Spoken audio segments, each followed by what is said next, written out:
Alright, ladies and gentlemen, welcome to the history of Metal Gear Solid leading up to the Phantom Pain.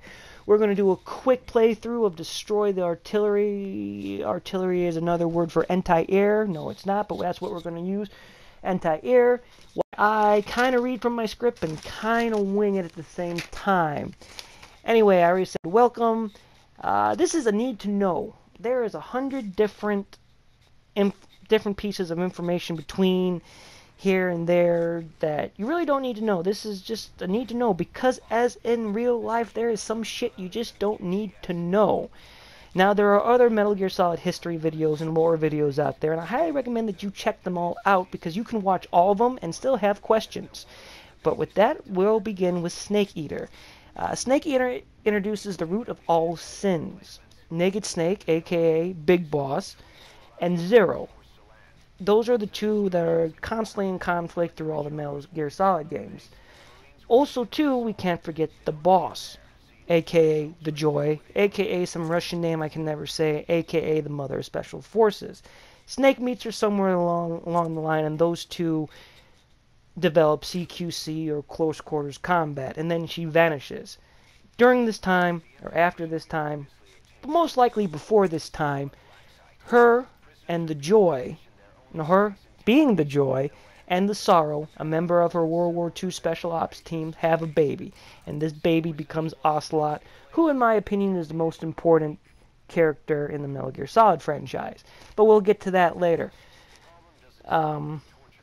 In Snake Eater, Snake is ordered to go in and recover a scientist, a Russian scientist. However, he is stopped by the boss, who is ordered by the United States to defect to the Russian side, bringing with her two portable nuclear weapons. What's his name? We'll call him General Shocky McShockerson, because once again, it's not important that you know this guy's name. He uses one of the nukes on the research facility, pretty much nuking his own country. Snake is saved. He goes back to the United States, where 2 weeks later, he is sent back to Russia to kill the boss. Now the reason why he has to kill the boss is because the boss is pretty much becoming a scapegoat for the United States to get out of, nuclear war with the Russians. He returns to kill the big boss, or to kill the boss, not the big boss, doesn't kill himself.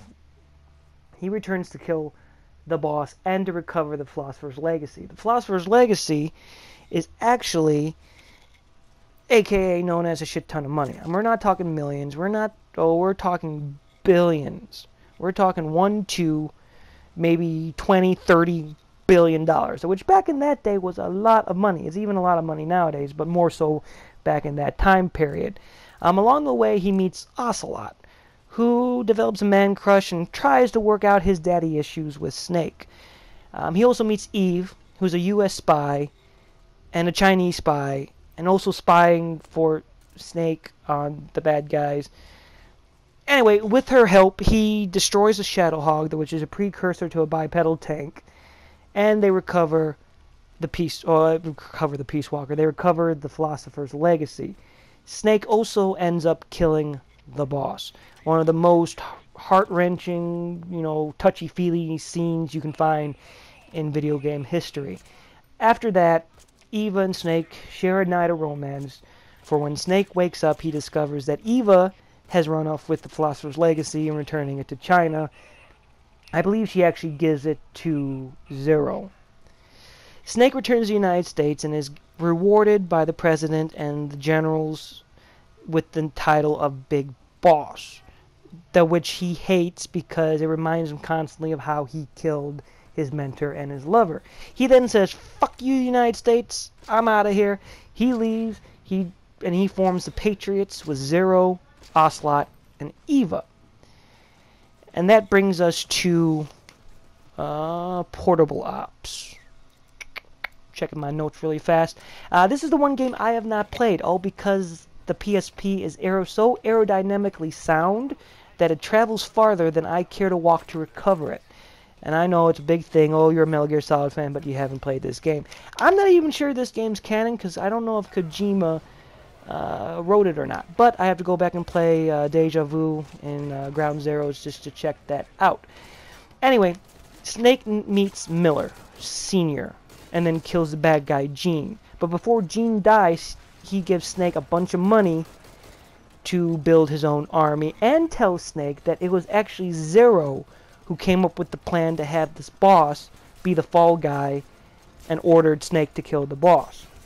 So with that, Snake goes, "Fuck you, I'm out," and goes to recover, or goes to not recover, but goes to start his own military organization, which is the MSF. While he's in the process of building this, he takes a mission down in South America where he meets Master Miller, Kazuhara Miller, son of Miller Sr.? But that is another story that we're not going to get into. That brings us to Peace Walker. Kaz and Snake build NSF, and then they meet Amanda and Chico. Amanda and Chico are local rebels that join the MSF. A Russian guy brings Paz, once again the Russian guy's name's not important, brings Paz to share a tape with Snake that a voice... God, I can't even read my own right. Paz shares a tape with Snake that has a voice that sounds like the boss. Paz joins MSF while Snake goes in to investigate.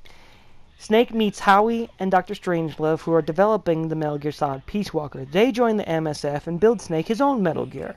Snake and the MSF destroy Peace Walker, saving the world from nuclear war, and they all live happily ever after, except for Paz, who is really a sleeper agent for Cypher, aka Zero, who wants to kill Snake. She battles Snake in the Metal Gear. Snake wins and she falls into the ocean, presumed dead. That brings us to Ground Zero. Chico fell for Paz during Peace Walker, or fell in love with Paz during Peace Walker, and tries to big boss it up and sneaks into Camp Omega, but he gets caught. Kaz and Snake decide to rescue Chico so he does not give information to Zero, and to recover Paz to get info on Zero. Snake recovers the two, removes a bomb from Paz while returning to Mother Base. When they get back to Mother Base, it's on fire and under attack by some organization. Snake saves Kaz, and then they leave by helicopter. But not before Paz reveals there is another bomb, possibly in her butt or vajayjay. She does not specify, nor would I in that situation. She jumps from the helicopter, blows up, catches Snakes and another helicopter in the blast, and they collide. All this is to be continued in the Phantom Pain. Now, as I said in the beginning of this, there is 100, 200 different pieces of information and little plot twists and developments that really make for a better story, but this is the distillation, this is the boiled down version of the information you need to know, so when you run into Kazuhara Miller, you know, missing an arm and leg and all mopey about how everything gone to hell, you know why. How Snake and Big Boss, or how Snake, Big Boss, and Kazuhara met. Mit's not a word. But yeah, so if you have anything to add, any information that I missed that you feel is important, please put it down in the comments. If you want to know anything, please put it down in the comments. Or if you just want to bitch and moan about how I totally messed it up and some things I said weren't even true, or this and that, please put it down in the comments. But remember, Metal Gear Solid Phantom Pain comes out tonight at midnight. So I will probably not be fretting over and or checking the comments constantly, because I will be playing Metal Gear Solid Peace Walker. You can't understand, I have been waiting for this game since Destiny disappointed me. And I hope to God this game doesn't disappoint me. But you know what? I don't even have to hope to God that this game doesn't disappoint me, because it's not going to disappoint me. It is going to be Kojima's masterpiece, his opus, his last shot in defiance against games turning into shit where they hold your hand and they make sure you know what's going on. And it's going to be epic. And I can't wait to play it, and I can't wait to share it with you guys. And just can't wait just to see everybody and their jaw-dropping moments when everything comes full circle. Thank you once again, and I'll see you in Phantom Pain.